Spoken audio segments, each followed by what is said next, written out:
Buenas tardes. Mi nombre es Carmen Tomás Valiente, soy profesora de Derecho Penal de la Universidad de les Illes Balears y en esta píldora informativa de la Real Academia de Medicina de les Illes Balears quería hablar muy brevemente de la proposición de ley de regulación de la eutanasia que en este momento está en fase de tramitación en el Parlamento y que cuenta con muchas posibilidades de ser aprobada próximamente. Intentaré responder a 4 preguntas para muy sucintamente exponer el contenido de la ley, que son las siguientes: ¿a qué exactamente y a quién se reconoce un derecho? ¿En qué situaciones de enfermedad o sufrimiento? ¿Con qué controles? ¿Y cuál es el papel del profesional en este proceso? Bien, la proposición de ley reconoce el derecho de los enfermos, ahora veremos en qué situaciones, a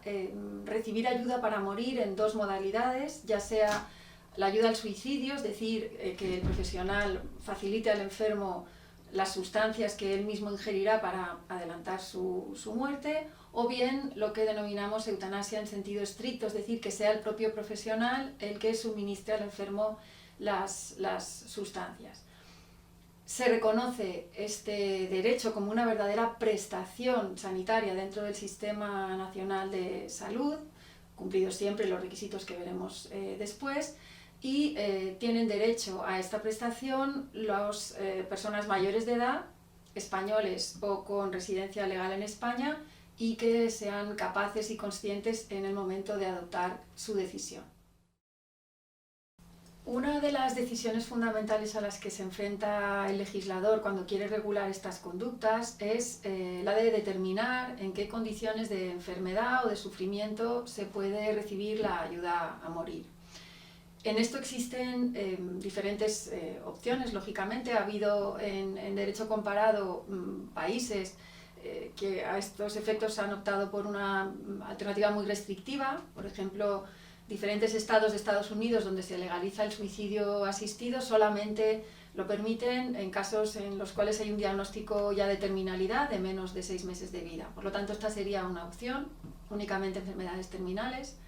pero esto dejaría fuera otros casos que precisamente quizás son los que más percibimos como situaciones muy difícilmente soportables, ¿no? Que son aquellas de situaciones de enorme discapacidad o discapacidad progresiva, como una distrofia muscular, una ELA, situaciones de este tipo que todavía están muy lejanas al momento de la muerte, ¿no?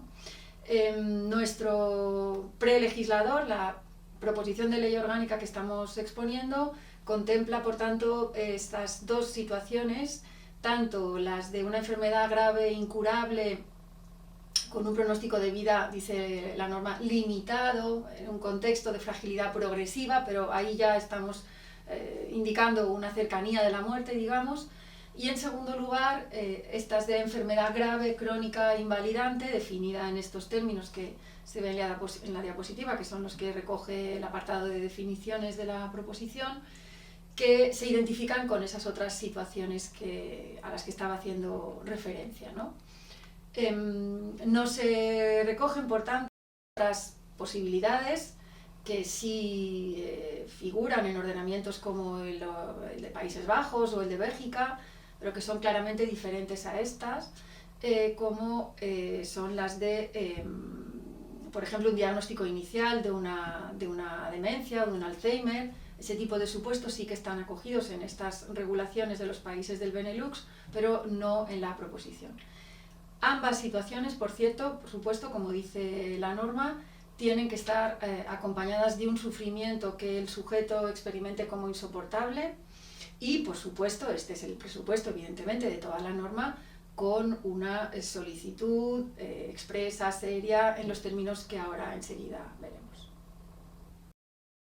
La siguiente gran cuestión que ha de resolverse a la hora de afrontar la regulación de la ayuda a morir es la de los controles. ¿Qué controles establece el legislador para asegurar que no se van a producir prácticas abusivas, que las conductas van a sujetarse a los requisitos previstos por la norma, Y a este respecto caben también en derecho comparado distintos modelos, un control más ex ante, un control más a posteriori, ex post. En el caso de la proposición española, es muy característico, muy notorio que se ha optado por un procedimiento de control marcadamente ex ante. Es decir, en los siguientes términos, no solo porque tiene que haber una petición, por supuesto, por escrito, con una serie de plazos, 15 días de mínimo, tiene que ser reiterada, 15 días entre medias, la prestación solamente se puede hacer 15 días después de la segunda petición, pero al margen de eso y del proceso deliberativo que tiene que haber con el profesional y el pedirse la intervención de un segundo médico que también esté de acuerdo en que esta persona está en las condiciones previstas por la ley. Además de eso, lo característico de esta proposición es que tiene que intervenir un organismo público administrativo de carácter autonómico que se denomina la Comisión Autonómica de Evaluación y Control y que obviamente existirá una en cada comunidad autónoma. Una vez los dos médicos que intervienen en el proceso han acordado que el paciente satisface los requisitos tanto de competencia mental y seriedad de la decisión como los relativos a la situación médica en que ha de encontrarse, una vez, como digo, los médicos están de acuerdo en esta decisión, la petición del paciente se traslada a esa comisión autonómica de control que tiene que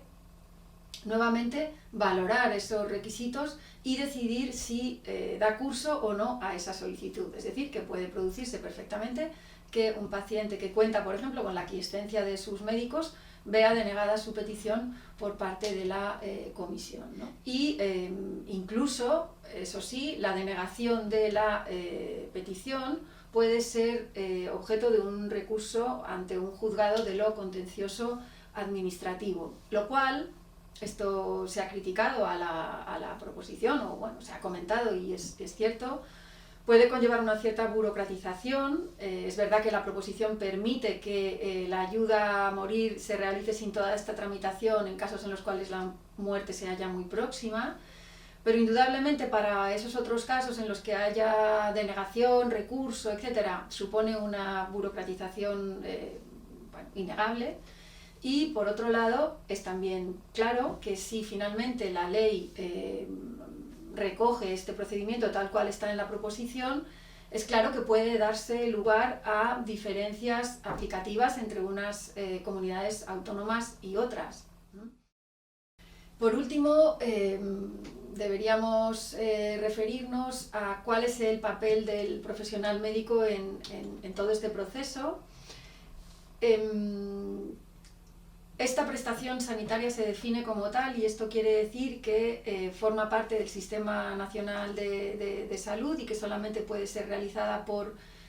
facultativos. Este es el primer requisito de legalidad de la conducta, de estas conductas, es que las realice un profesional. Y una cosa importante, evidentemente, es que se recoge en la proposición el derecho a la objeción de conciencia del profesional. Ningún facultativo puede ser obligado a prestar esta ayuda a morir si no concuerda con los dictados de su conciencia, y a estos efectos se prevé la creación de un registro de objetores por las administraciones sanitarias que